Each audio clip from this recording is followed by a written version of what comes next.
kind of curse, Panduraj is extremely sad. He goes back and he shares this news with his wives. And he tells his wives, see, anyways, it's very difficult to lead this kind of a life. Uh, we are used to a certain way of living. We have so much fun. It's a very lighter environment that we have between us. All of a sudden, if I cannot be, if we cannot be fun loving forever, it is going to be very difficult. Rather, I would stay away from you. I will go to Himalayas and I will involve myself in tapas. I will do tapas and everything. You guys go back to Hastinapura and at least lead a comfortable life. You don't have to go through this forests, vanas, all these kind of hardships, hard life you don't have to go through. You can go back to Hastinapura. At least you will be happy and there won't arise a situation like this, right? Being playful and all that kind of situation won't even arise. Then Kunti and Madri are also devoted wives. They said, no, that's not how it's going to work. Happiness or sadness or any kind of negative thing, whatever it is, we will go through together. We don't want to leave you behind. Who will take care of you? Who will give you food on time? Who will make sure that you're healthy, you're safe? Who will take care of you basically? So as long as we were all happy, we will be with you. And the minute things turn around, we won't abandon you. We are not that kind of wives. We are not that kind of companions to start with. So we also have got principles, and according to that, whether in happiness or in sadness or otherwise, we are always with you. They decide to stay together.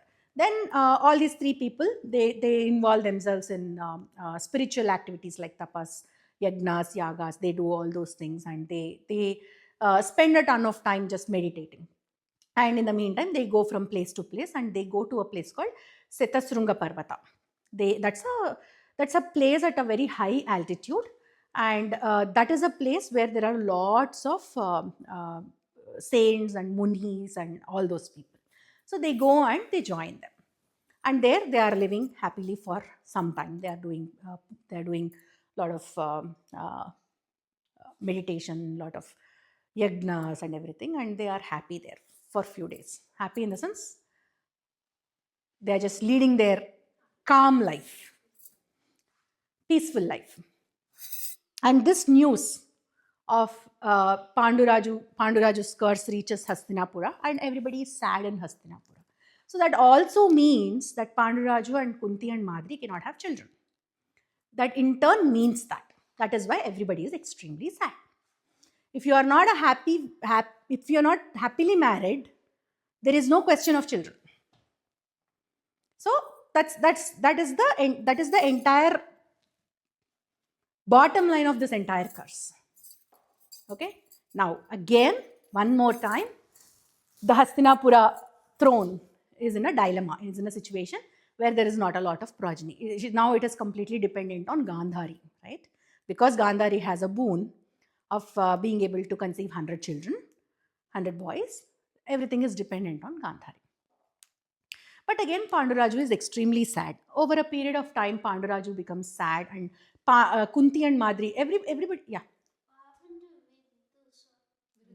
Vidura. Vidura is again, he is someone who doesn't claim authority over throne. He doesn't want throne. He's not even there. He just wants to be administrator and caretaker of the entire dynasty. But he is not into, and he has a wife and children. Bhishma is not married, but Vidura is married. Vidura is married and he has kids, but he doesn't want to claim his authority over the throne. That's the only thing. Okay. Now this again this is the situation.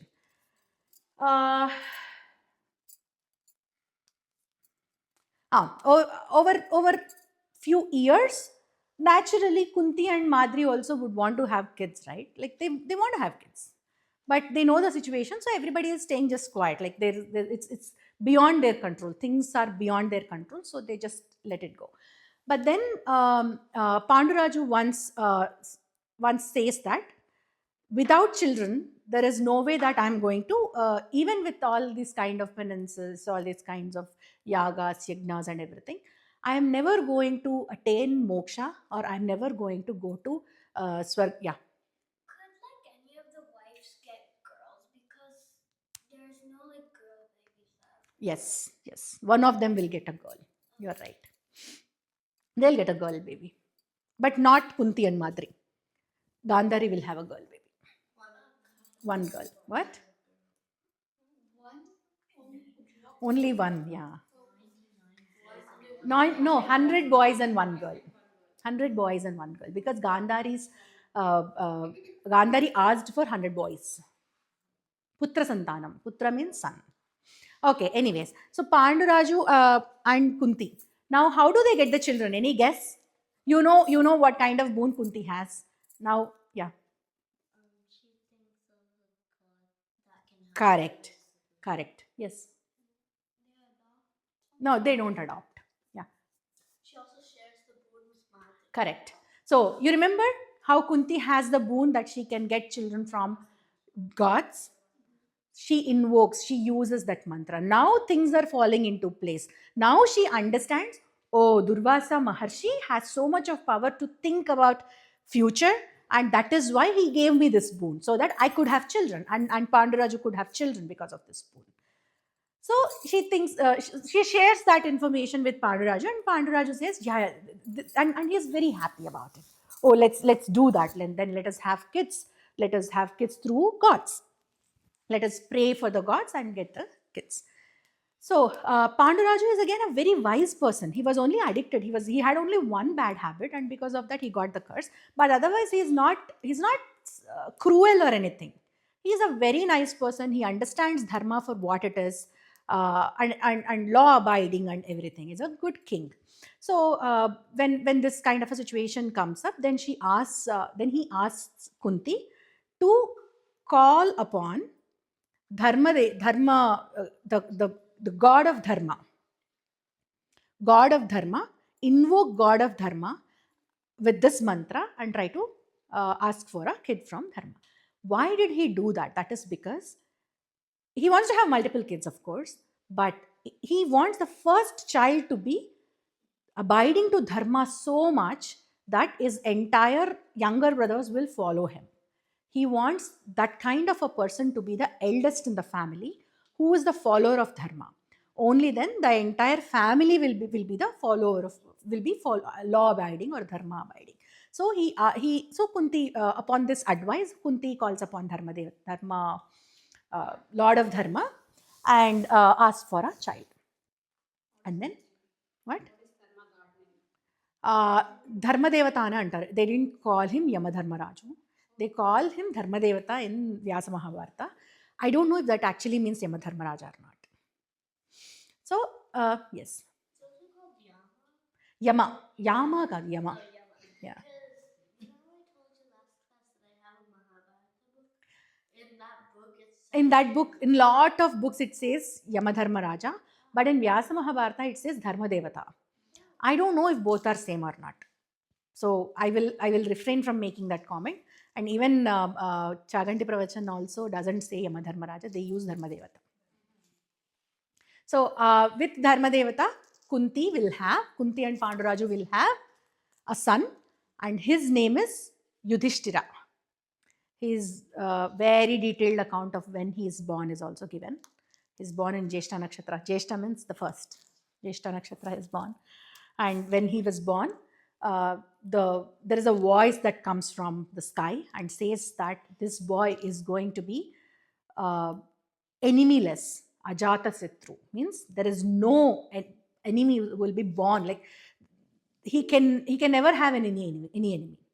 So he is Ajata Satru, and he abides. He is a personification of dharma. He is dharma itself born to you. I have a question. Yes, go on. Is Yudhishthiraju also called Dharmaraju? No, who is called Dharmaraju? Sorry. The first. Yes, Yudhishthira is also called Dharmaraj. Correct. Okay. All right. So his name is Yudhishthira, and he is because of his law abiding nature, dharma abiding nature, he is also called Dharmaraju. Okay.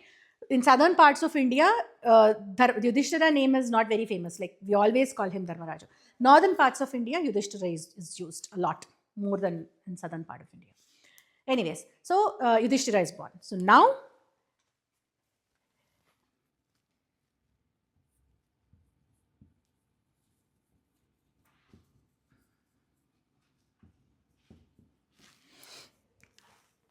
there are some observations that we all need to make here. At this point of time, there are no children to Dhritarashtra and Gandhari. The first boy, the first kid in the next generation is Yudhishthira. It means naturally the right owner, the right person who owns this entire kingdom in the next generation is Yudhishthira. That is the rule. Yeah. Are those the Kauravas, like the ones that are born to Gandhari? Yeah. Correct. So now, by the time Yudhishthira is born, Gandhari was already pregnant. Okay, and she asked for like 100 kids, right? It takes 9 months for a mother to make a baby in her tummy. She has to make 100 kids. 900? No, 100. No, 9 months. I said it takes 9 months for the baby to come out of mom's tummy. That's the amount of time it takes for the baby to grow and be able to sustain outside of the world, outside of mother's tummy. And this lady, Gandhari, asked for 100 children. She doesn't give birth 100 different times. She gives like twins, right? 1 second. Like twins are born, 100 kids are born at the same time to her. Okay, that Yeah. was my question. Yeah, okay. So, but it takes, yeah. Exactly, that was very big. That was very big, yeah. And who will become king? I'll tell you, let's come to who becomes the king. That is the Who's Gandhari's husband? Dhritarashtra. Dhritarashtra, right? Dhritarashtra is Gandhari's husband.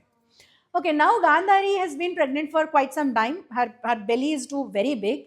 She's tired all the time. Kids are not coming out.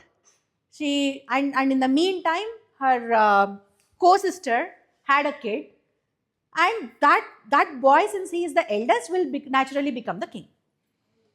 Now she's jealous.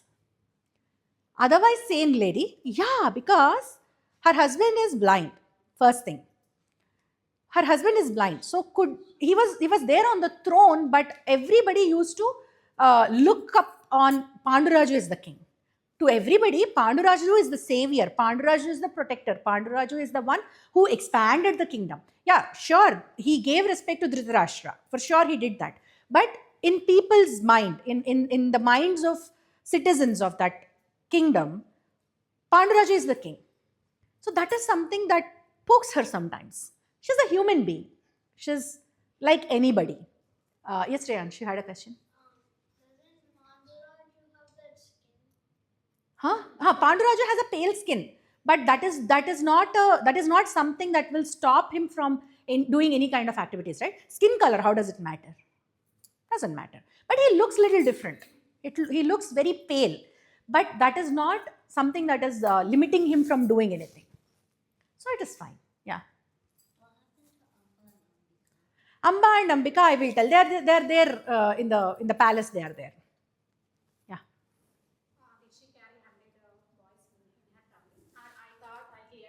I'll tell you what happens now. I will tell you that now. So she's jealous. She's frustrated. She's sick and tired of carrying so much of weight around her waist. And on the other side, Kunti already gave birth.